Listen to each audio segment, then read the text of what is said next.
નમસ્કાર વિદ્યાર્થી ભાઈ બહેનો, ફરીથી એકવાર સીપી એજ્યુકેશન ચેનલમાં હું ચિરાગ સર આપ સૌનું હાર્દિક સ્વાગત કરું છું. વિદ્યાર્થી મિત્રો, આપણે ચેપ્ટર નંબર 7 કણોના તંત્ર અને ચાલગતિ ના અંતિમ ટોપિક તરફ આવી ગયા છીએ. અંતિમ ટોપિકનું નામ છે લોટણ ગતિ. અંતિમ ટોપિકનું નામ છે દોસ્તો લોટણ ગતિ. એમાં દોસ્તો પ્રશ્ન આ રીતે પૂછાય છે: સરક્યા સિવાય ગબડતી તકતી માટે જરૂરી શરત V centre of the mass, જે સીએમ લખ્યું છે એ centre of the mass, is equal to R omega મેળવો. ક્લિયર દોસ્તો? પરીક્ષામાં આ રીતે પ્રશ્ન પૂછાતો હોય છે, તો આપણે પેલા ધ્યાનથી શીખીશું દોસ્તો. જુઓ દોસ્તો, દ્રઢ પદાર્થની અંદર ગોળો પણ આવી જાય, ગોળાકાર તકતી પણ આવી જાય અને વાહનના પૈડા પણ આવી જાય. ક્લિયર દોસ્તો? દ્રઢ પદાર્થ કે એટલે ગોળો પણ આવી જાય, ગોળાકાર તકતી પણ આવી જાય અને વાહનના પૈડા પણ આવી જાય. જ્યારે સરક્યા સિવાય દોસ્તો ગબડે ત્યારે કેવી ગતિ થાય છે? તો રોલિંગ ગતિ થાય છે. કેવી ગતિ થાય છે દોસ્તો? રોલિંગ ગતિ થાય છે. આકૃતિમાં જોઈ શકો છો દોસ્તો, આર ત્રિજ્યાની એક તકતી બતાવેલી છે, જે ગોળાકાર સપાટી પર સરક્યા વિના શું કરે છે? ગબડે છે. તો આકૃતિમાં દર્શાવ્યા અનુસાર આર ત્રિજ્યાની તકતી તેની ગોળાકાર સપાટી પર સરક્યા સિવાય ગબડે છે. ત્યારે એનું દ્રવ્યમાન કેન્દ્ર દોસ્તો તકતીના ભૌમિતિક કેન્દ્ર પર છે. એનું દ્રવ્યમાન કેન્દ્ર છે તકતીના ક્યાં છે? ભૌમિતિક કેન્દ્ર ઉપર છે, જે સમતલ સપાટીને સમાંતર રેખીય ગતિ કરે છે અને તકતી તેના કેન્દ્રમાંથી પસાર થતી અક્ષને અનુલક્ષીને કોણીય વેગથી ચાક ગતિ કરે છે. કેવું કરે છે દોસ્તો? કોણીય વેગથી ચાક ગતિ કરે છે. હવે સમજો દોસ્તો કે તકતી પર જે આપણે બિંદુઓ P0, P1, P2 આકૃતિમાં દર્શાવ્યા પ્રમાણેના છે. તમે જોઈ શકો છો P0, P1, આ P0 છે, P1, P2, આ જે તમને આકૃતિની અંદર દર્શાયા છે જે તમે જોયા, બરાબર. આ બિંદુઓ પાસેનો વેગ એ બે ઘટકોના સદિશ સરવાળાથી કરવાથી મળી જાય. તો દોસ્તો આપણે P1 બિંદુ પાસે પરિણામી વેગ લખીએ તો V1 = VR + V centre of the mass. Clear? હવે P1 બિંદુ આગળનો વેગ VR બરાબર શું? તો R ઓમેગા. P1 બિંદુ આગળ વેગ VR = શું? તો R ઓમેગા. અને P1 બિંદુ આગળ પરિણામી વેગ V1 બરાબર શું? તો R ઓમેગા + R ઓમેગા, જે બંને એક જ દિશામાં છે. એટલે દ્રવ્યમાન કેન્દ્રનો વેગ V centre of the mass પણ કેટલો થાય? R ઓમેગા થાય. તો દોસ્તો તમે સમજી શકો છો કે R ઓમેગા + R ઓમેગા બરાબર શું થાય? તો 2R ઓમેગા. તો લખી શકાય V1 = 2R ઓમેગા. હવે એ રીતે V centre of the mass બરાબર પણ શું લખાય? તો 2R ઓમેગા જ લખાય. ક્લિયર? P2 બિંદુ આગળનો સ્થાન સદિશ કેટલો છે? તો R છે. ક્લિયર? હવે એ P2 બિંદુ આગળ રેખીય વેગ VR બરાબર શું છે? તો R ઓમેગા, જે સ્થાન સદિશ R ને કેવો છે? તો લંબ હોય છે. જે સ્થાન સદિશ R ને કેવો હોય છે? લંબ હોય છે. તો દોસ્તો P2 બિંદુ આગળ પરિણામી વેગ કેટલો મળે? તો V2 = VR + V centre of the mass. VR ની જગ્યાએ R ઓમેગા અને V સેન્ટર ઓફ ધ માસ ની જગ્યાએ કેપિટલ R ઓમેગા. બરાબર, કારણ કે P2 બિંદુ અંદરની સાઈડ છે, તમે જોયું આકૃતિમાં. હવે દોસ્તો P0 બિંદુ એક ક્ષણ પૂરતું સ્થિર છે. કેવું છે દોસ્તો? P0 બિંદુ એક ક્ષણ પૂરતું સ્થિર છે અને એ બિંદુ આગળ એનો વેગ V0 બરાબર કેટલો મળે? તો VR + V centre of the mass. VR + V centre of the mass. પણ V0 બરાબર તો 0 છે, તો 0 બરાબર VR + V centre of the mass. તો એનો મતલબ એમ થયો કે VR અને V centre of the mass કેવા છે? પરસ્પર વિરુદ્ધ દિશામાં, કારણ કે V centre of the mass ને બરાબરની આ બાજુ લાવી દો તો માઇનસ થઈ જાય. તો VR - V centre of the mass થશે. ત્યારે દોસ્તો P0 બિંદુ કેવું બનશે? તો સ્થિર બનશે. તો આમ દોસ્તો આપણે P0 બિંદુ આગળ પરિણામી વેગ 0 હોવાથી V સેન્ટર ઓફ ધ માસ = શું મળે? R omega. આ રોલિંગ કરતા બધા પદાર્થોને દોસ્તો શું કરે છે તો લાગુ પડે છે. રોલિંગ કરતા બધા પદાર્થોને શું થાય છે લાગુ પડે છે. તો આમ દોસ્તો આપણે સરક્યા સિવાય ગબડતી જે તકતી એના માટેની જે જરૂરી શરત કહેવાય એ શરત આપણે શીખ્યા, જે પરીક્ષાની દ્રષ્ટિએ ઇમ્પોર્ટન્ટ કહી શકાય, ઘણી વખત પૂછાયેલી છે અને પૂછાવાની શક્યતા પણ છે. ક્લિયર? એના પછી દોસ્તો આપણો અંતિમ ક્વેશ્ચન, આ ચેપ્ટરનો દોસ્તો આપણો અંતિમ ક્વેશ્ચન છે થિયરી સ્વરૂપમાં કે થીટા કોણવાળા ઢાળ પરથી સરક્યા સિવાય ગબડતા પદાર્થની ગતિ ઉર્જા તથા વેગનું સૂત્ર તારવું. સમજો દોસ્તો પ્રશ્નને. થીટા કોણવાળા ઢાળ પરથી સરક્યા સિવાય, સરકે નહીં એ રીતે, ગબડતો પદાર્થ, સરકે નહીં એટલે ગબડતો હોય એવા પદાર્થની ગતિ ઉર્જા તથા વેગનું સૂત્ર તારવાનું છે. તો દોસ્તો તમે આકૃતિની અંદર જોઈ શકો છો. હવે આ આકૃતિ મુજબ પોતાની ભૌમિતિક અક્ષને અનુલક્ષીને I જેટલી જડત્વની ચાક માત્રા, કેટલી? I જેટલી જડત્વની ચાક માત્રા અને K જેટલી ચક્રાવર્તન ત્રિજ્યા. સમજો દોસ્તો ધ્યાનથી. I જેટલી જડત્વની ચાક માત્રા અને K જેટલી ચક્રાવર્તન ત્રિજ્યા, જે R જેટલી ભૌમિતિક ત્રિજ્યા અને m દળ ધરાવતો એક પદાર્થ h ઊંચાઈ, તમે જોઈ શકો છો ઊંચાઈ બતાવેલી છે, h ઊંચાઈ થીટા કોણવાળા ઢાળ ઉપરથી, આ ખૂણો આપણો થીટા, એ કોણવાળા ઢાળ ઉપરથી સરક્યા વિના શું થાય છે? ગબડે છે. તો તમે જો એક આ પદાર્થ છે બરાબર, એ નીચેના ખૂણે અહીંયાથી ગબડે છે. તો નીચેની તરફ આપણને ખબર છે કોમન બળ લાગે mg, તો એના ઘટક જે થીટા ખૂણો બને છે ત્યાં લખાય mg cos થીટા અને mg sin થીટા. ઉપરની તરફ તો લંબ બળ લાગે n અને અહીંયા લાગે છે r. બરાબર. તો આપણે અહીં લખી શકીએ કે અહીં પદાર્થ સરક્યા વિના ગબડતો હોવાથી, આપણે પહેલા ચોખવટ કરેલી પ્રશ્નમાં કે પદાર્થ સરક્યા વિના ગબડે છે, તો અહીં પદાર્થ સરક્યા વિના ગબડતો હોવાથી પદાર્થનું દ્રવ્યમાન કેન્દ્ર કેવી ગતિ કરે છે? તો રેખીય ગતિ કરે છે. કેવી ગતિ કરે છે? રેખીય ગતિ કરે છે. અને પદાર્થ તેની અક્ષ સાથે સંપાત થતી અક્ષને અનુલક્ષીને શું કરે છે? તો ચાક ગતિ કરે છે. એ અક્ષને અનુલક્ષીને શું કરે છે દોસ્તો? ચાક ગતિ કરે છે. તેથી પદાર્થની ગતિ રેખીય ગતિ અને ચાક ગતિથી કેવી કહેવાય? મિશ્રિત કહેવાય. કેવી ગતિ કહેવાય? રેખીય ગતિ અને ચાક ગતિથી મિશ્રિત ગતિ છે. અને આ બંને ગતિનું એકબીજાથી સ્વતંત્ર આપણે વર્ણન કરી શકાય છે. તો પદાર્થની કુલ ગતિ ઉર્જા કેટલી? K હોય. પદાર્થની કુલ ગતિ ઉર્જા K હોય. તો કુલ ગતિ ઉર્જા K બરાબર શું? તો રેખીય ગતિ ઉર્જા વત્તા ચાક ગતિ ઉર્જા. ક્લિયર? પદાર્થની કુલ ગતિ ઉર્જા K બરાબર શું લખાય? તો રેખીય ગતિ ઉર્જા વત્તા ચાક ગતિ ઉર્જા. તો K ના K બરાબર ના બરાબર રેખીય ગતિ ઉર્જાનો સિમ્બોલ આપણે એમ લખીએ કે 1/2 mv². 1/2 mv². પણ સેન્ટરમાં છે માટે 1/2 mv² v centre of the mass લખીશું. તો 1/2 mv². ચાક ગતિ ઉર્જાનું સૂત્ર દોસ્તો તમને હવે ખબર હોવી જ જોઈએ કે 1/2 I ω² આપણે તારવી ચૂક્યા છીએ. બરાબર. જો નથી ખબર તો તમે એ પેલા વિડીયો જોઈ લેજો, કારણ કે એ વિડીયો જોશો તો તમને ખબર પડશે કે અહીંયા ચાક ગતિ ઉર્જા કઈ રીતે મળે છે અને એનું સૂત્ર કયું છે. બરાબર દોસ્તો. તો એનું સૂત્ર મળશે 1/2 I ω². તો અહીંયા સૂત્ર મળી ગયું K બરાબર 1/2 mv² વત્તા 1/2 I ω². પરંતુ અહીંયા આપણે ચાક ગતિ માટે I = mk² લખીએ, જ્યાં K બરાબર પદાર્થની ચક્રાવર્તન ત્રિજ્યા છે. જ્યાં K બરાબર પદાર્થની શું છે? ચક્રાવર્તન ત્રિજ્યા. અને v સેન્ટર ઓફ ધ માસ = શું લખી શકીએ? તો r ω. v centre of the mass = r ω લખી શકીએ ને. તો ચલો આ સમીકરણમાં જોજો દોસ્તો, અહીંયા લખીએ છીએ K ના K બરાબર ના બરાબર 1/2 ના 1/2 mv² m centre of the mass m વત્તા ના વત્તા 1/2 ના 1/2, પરંતુ I ની જગ્યાએ શું લખીશું? mk². તો 1/2 mk². અને ઓમેગા ની જગ્યાએ હવે તમે સમજો દોસ્તો, v centre of the mass = r ω. તો ઓમેગા શું થાય? તો v centre of the mass upon r લખાય ને.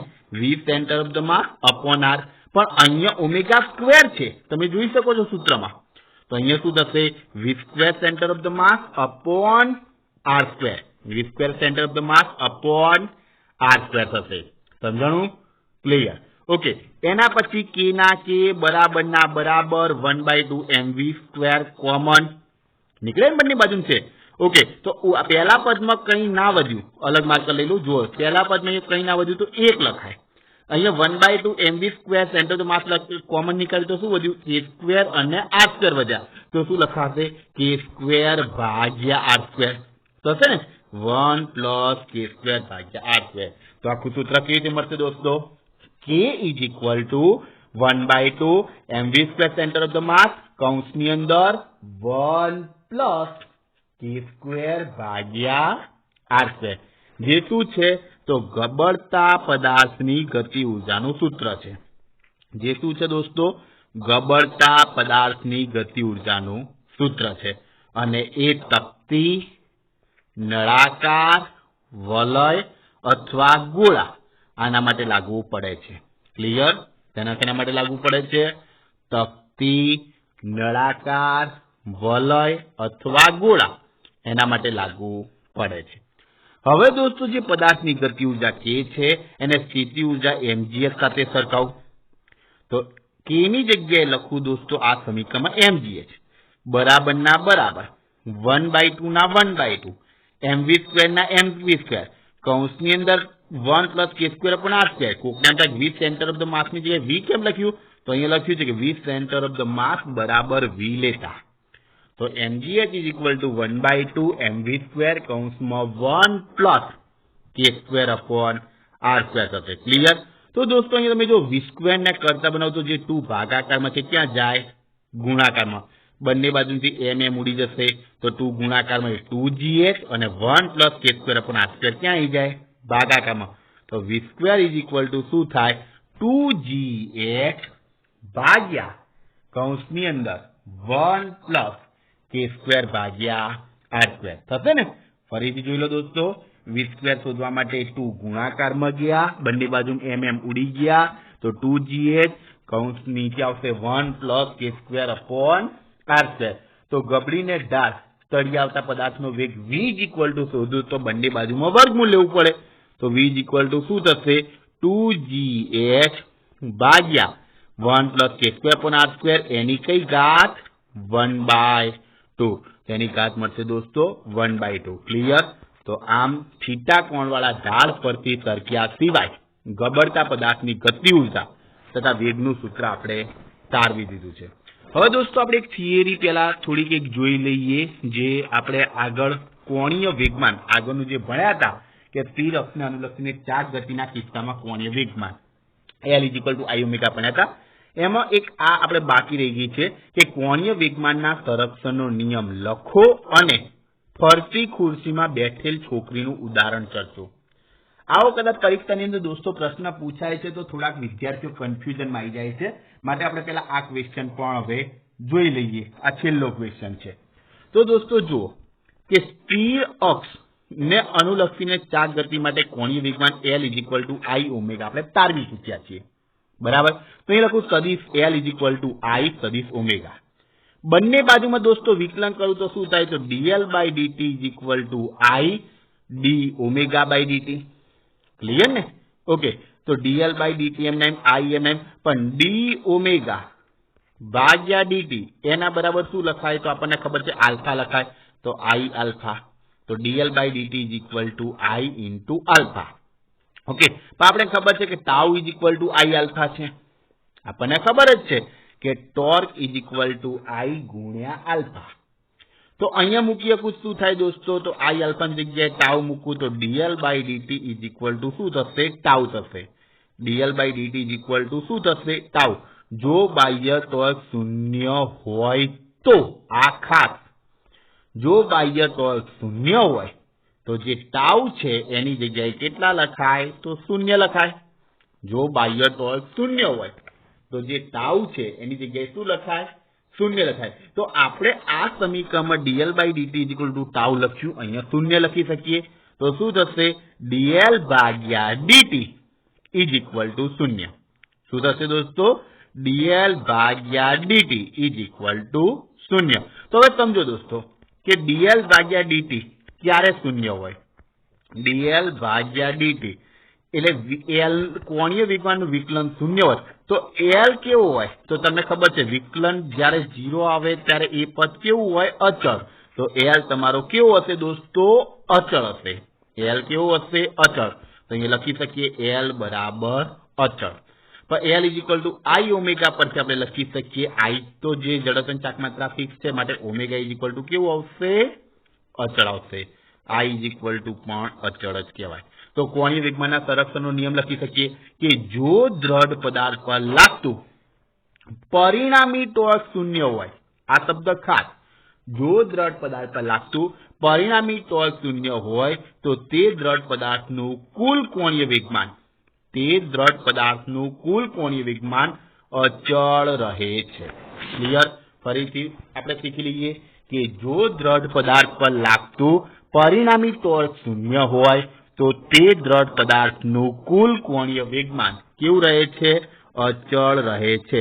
એનું ઉદાહરણ આપ્યું તમે આકૃતિની અંદર જોઈ શકો છો। એક છોકરી છે તો ધારો કે એક ભ્રમણ કરતી ખુરશી પર એક છોકરી શું કરેલી છે? એના ઉપર બેઠેલી છે। આપણી જે ખુરશી આવે છે રોલિંગ ચેર કહેવાય, જે પરિભ્રમણ કરે ગોળ ગોળ, એના એવી જેને કહેવાય સ્વીવેલ ચેર, ઓકે, એના ઉપર એક છોકરી બેઠેલી છે જે આકૃતિમાં જોઈ શકો છો। હવે દોસ્તો જો ખુરશીને ઝડપથી ફેરવીએ અને છોકરીના હાથને સમસ્થિતિ ફેલાવે, ખુરશી ઝડપથી ફેરવીએ અને છોકરી એના હાથને સમસ્થિતિ ફેલાવે તો ખુરશી અને છોકરી એના કોણીય ઝડપમાં શું થાય છે? તો ઘટાડો થાય છે। અને ફરીથી તેની શરીરની નજીક હાથો લઈ જાય તો તેની ઝડપમાં વધારો થાય છે, જે આકૃતિમાં દર્શાવ્યું છે। તમે સમજી શકો છો દોસ્તો કે છોકરી જે અહીંયા ગોળ ગોળ ફરતી ખુરશીની અંદર બેસે અને ખુરશીને ફેરવીએ તો જો છોકરી હાથ પોતાના લંબાવે તો એની ઝડપમાં કોણીય ઝડપમાં ઘટાડો થાય, પણ જો એ હાથ ખુરશીના જે એમ કહેવાય કે હાથ મૂકવાના જે પાયા આવે એની નજીક લાવી દે તો એની ઝડપમાં વધારો થાય। તો જે આ ઘટના છે દોસ્તો એ કોણીય વેગમાનના સંદર્ભમાં જોઈએ તો ધારો કે શરીરની નજીક બંને હાથ હોય ને તેની જડત્વની ચાકમાત્રા I1 અને કોણીય વેગ ω1 છે, તથા બંને સમસ્થિતિ રાખે ત્યારે તેની જડત્વની ચાકમાત્રા I2 અને કોણીય ઝડપ કઈ છે? ω2 છે। તો દોસ્તો કોણીય વેગમાનના સંરક્ષણના નિયમ પરથી આપણે લખી શકીએ કે I1 ω1 બરાબર I2 ω2। પણ અહીંયા શું છે? I1 નાનો છે, I2 મોટો છે, એટલે I1 is less than I2 માટે ω1 મોટો થશે, ω2 નાનો માટે ω1 ઇઝ ગ્રેટર ધેન ω2। આનાથી ઉપરાંત સર્કસની અંદર નટ કલાકાર એક્રોબેટ કહેવાય જે મર જીવાઓ આ નિયમનો એનો ઉપયોગ કરે છે। બરાબર? આ ઉપરાંત એક પગ પર ચક્રીય નૃત્ય કરતા નૃત્યકારો અને સ્કેટર આ સિદ્ધાંતનો ઉપયોગ કરીને પોતાની નિપુણતાને શું કરે છે? દર્શાવે છે। બરાબર? તમે આકૃતિની અંદર જોઈ શકો છો એક નટ કલાકાર છે, જો આખો વર્તુળાકાર, તેના કોણીય વેગમાનના સંરક્ષણના સિદ્ધાંતને શું કરે છે? કામે લગાડે છે। ક્લિયર? તો દોસ્તો ઘણી વખત આવો પ્રશ્ન પરીક્ષાની અંદર ઓછો પૂછાય છે પણ પૂછાતો હોય છે, માટે આપણે જોવો પડે અને આપણે એને લખવો પડે અને પરીક્ષા વખતે આપણે એક વખત એને ચકાસી લેવો પડે, જોઈ લેવો પડે, કારણ કે આવો પ્રશ્ન પૂછાય જે ટ્વિસ્ટ કરેલો પ્રશ્ન કહેવાય, થોડોક હાર્ડ કહેવાય, તો આવો પ્રશ્ન પૂછાય ત્યારે આપણે જો જોયેલો હોય દોસ્તો તો આપણને પૂરેપૂરો જવાબ લખતા કમ્પ્લીટ આવડી જાય અને આપણો એક પણ માર્ક ના કપાય। તો દોસ્તો પરીક્ષા માટે આ પ્રશ્ન આપણે જોવો પડે।